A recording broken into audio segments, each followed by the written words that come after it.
circus you just watched was the 2016 Nevada Democratic Caucus. Now you might be wondering, what the fuck? Well, I will tell you the tale of what the fuck. Now, some of you may have not been around during that time or not really paying attention, but the Nevada Democratic Caucus was worse than the Iowa caucus of this year was, if you can believe it. Days leading up to this caucus, they decided to just randomly change the rules. And in order to see if everyone was okay with the last-minute rule changes, they decided to do a yay or nay voice vote. Because it's apparently the 1800s, and that's how democracy is done. And who was the person in charge of these voice counts? Who was the person we are putting our democracy in the hands of? Roberta Lange, the woman here seen flipping off Bernie supporters. She was the Nevada Democratic primary chairwoman. She had the final say of the voice votes. It has been moved and seconded that the temporary convention rules be passed by the body. All those in favor say aye.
What was even the point of that if she's just gonna be like, well, rules are rules, we're not changing it? 64 delegates were kicked out for not having proper credentials.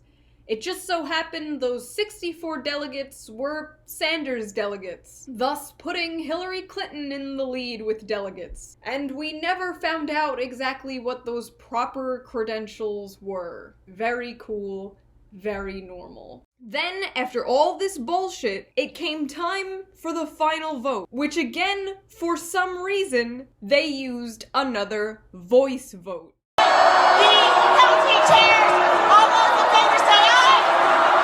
All those opposed say no. The business of the convention. This convention is concluded. We have finished all of it. We are adjourned. What the fuck was that? What the fuck was that?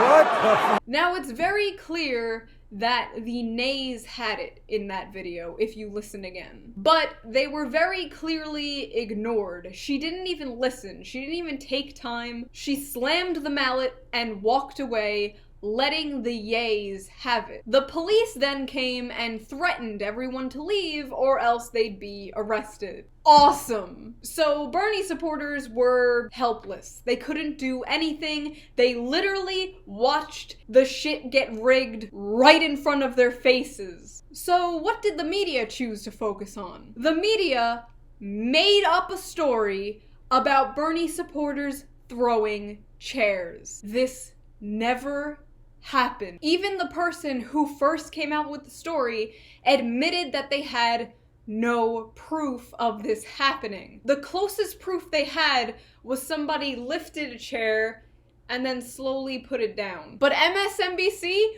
ran so hard with the chair throwing story. And it didn't happen, but even if it did, I wouldn't blame them. I'm not a violent person, but I wouldn't lie. There may or may not have been a chair or two thrown. And to make things worse, there's already talk of this shit happening again. There's already talk about how they're disorganized, they're messy, they don't know what's happening. There is a chance that something like this is going to happen again. This video, unfortunately, is probably going to age like wine. Hell dimension.